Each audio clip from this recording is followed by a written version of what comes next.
Hello, this is Miss McGhee. I hope you all are doing very well. I will be reading Enemy Pie today by Derek Munson, illustrated by Tara Calhan King.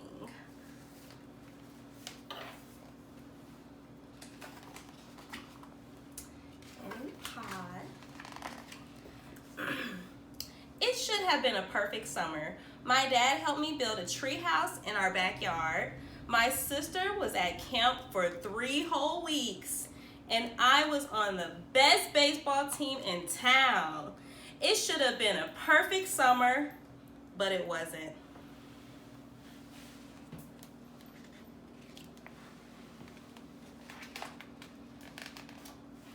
It was all good until Jeremy Ross moved into the neighborhood, right next door to my best friend Stanley.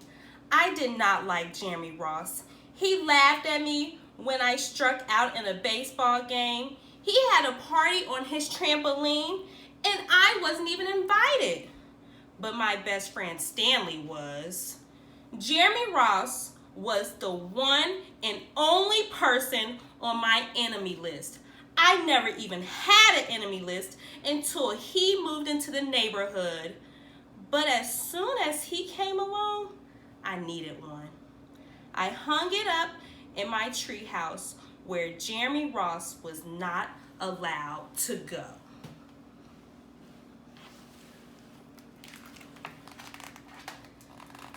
Dad understood stuff like enemies. He told me that when he was my age, he had enemies too, but he knew of a way to get rid of them. I asked him to tell me how. Tell you how? I'll show you how, he said. He pulled out a really old recipe book off the kitchen shelf. Inside, there was a worn out scrap of paper with faded writing. Dad held it up high and squinted at it. Enemy pie? He said, satisfied.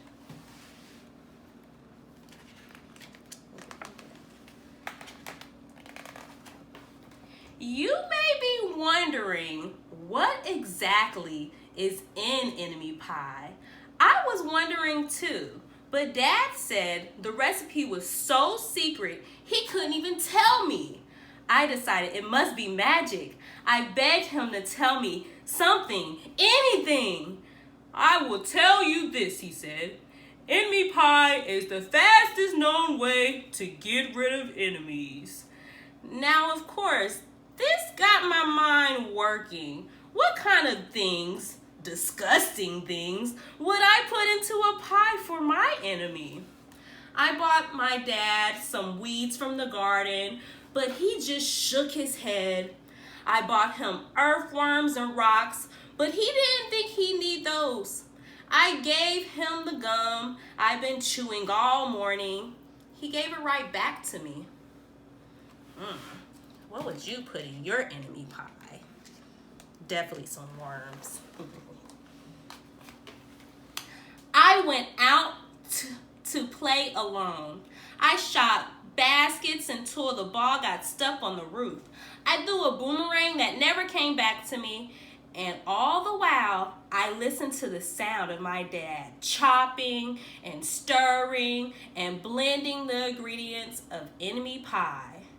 This could be a great summer after all. Enemy pie was going to be awful. I tried to imagine how horrible it must smell, or worse yet, what it would look like.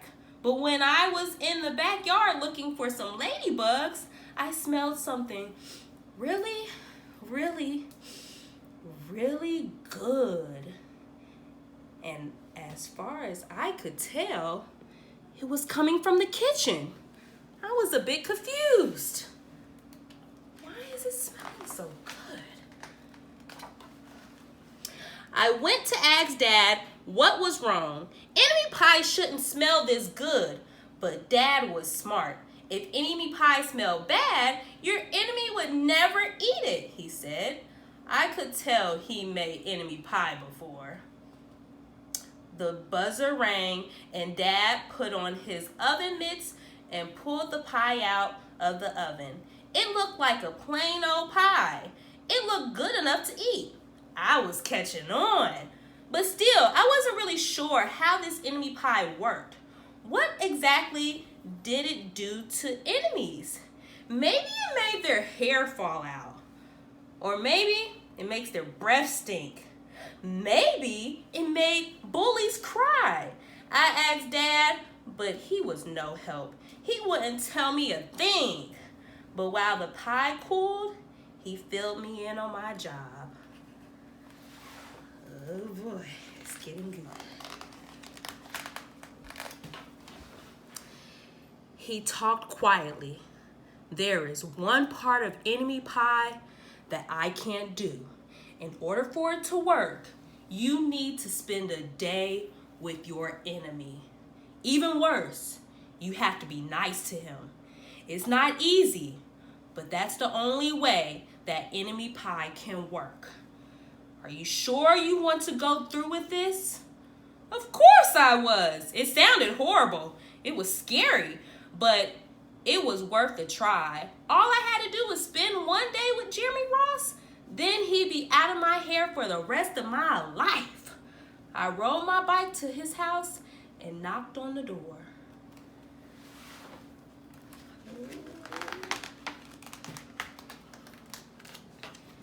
When Jeremy opened the door, he seemed surprised. He stood on the other side of the screen door and looked at me, waiting for me to say something. I was nervous.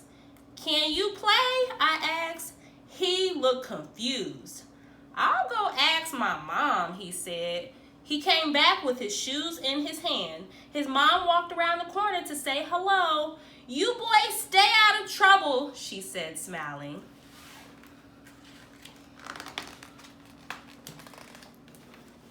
We rode bikes for a while and played on the trampoline.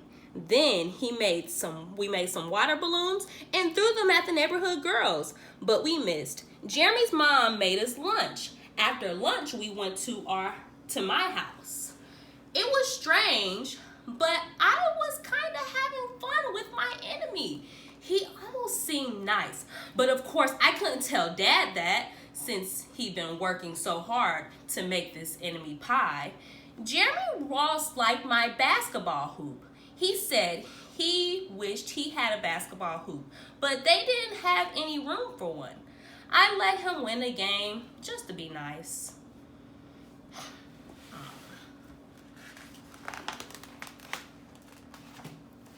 Jeremy Ross knew how to throw a boomerang. He threw it and it came right back to him. I threw it and it went over my house and into the backyard.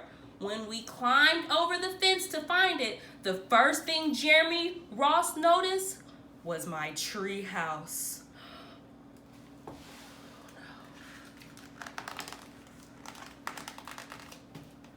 My treehouse was my treehouse. I was the boss. If my sister wanted in, I didn't have to let her.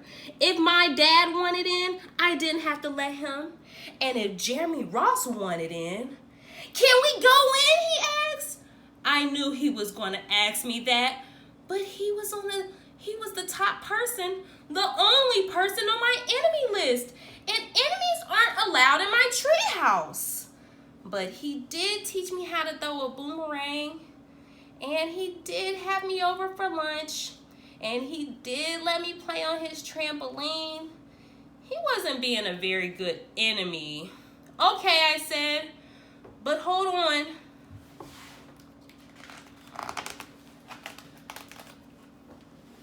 I climbed up ahead of him and tore the enemy list off the wall. I had a checkerboard and some cards in the treehouse, and we played games until my dad called us down for dinner.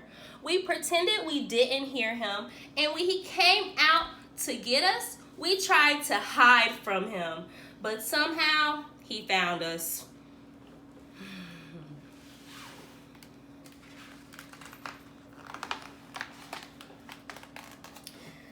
Dad made us macaroni and cheese for dinner. My favorite.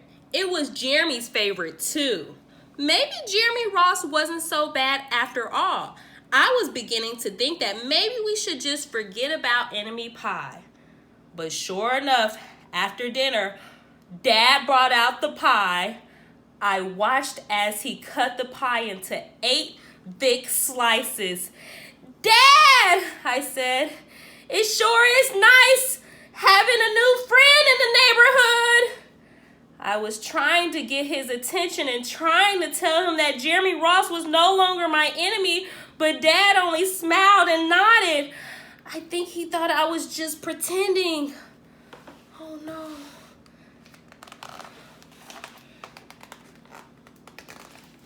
Dad dished up 3 plates side by side with big pieces of pie and giant scoops of ice cream. He passed one to me and one to Jeremy. Wow, Jeremy said, looking at the pie. My dad never makes pies like this. It was at this point I panicked. I didn't want Jeremy Ross to eat the enemy pie. He was my friend. I couldn't let him eat it. Jeremy, don't do it! It's a bad pie! I think it's poisonous or something! Jeremy's fork stopped before reaching his mouth. He crumbled his eyebrows and looked at me funny. I felt relieved. I had saved his life. I was a hero.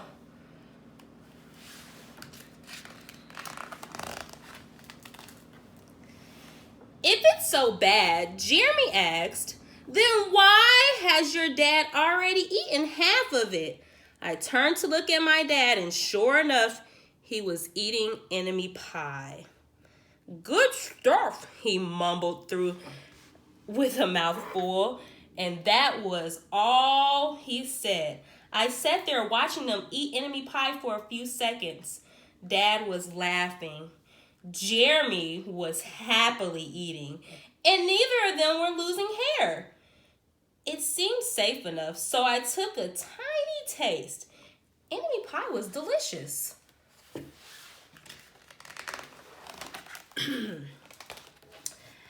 After dessert, Jeremy rode his bike home, but not before inviting me over to play on his trampoline in the morning. He said he'd teach me how to do flips. As for enemy pie, I still don't know how to make it. I still wonder if enemies really do hate it, or if their hair falls out, or if it makes their breath turn bad. But I don't know if I'll ever get an answer because I just lost my best enemy. The end.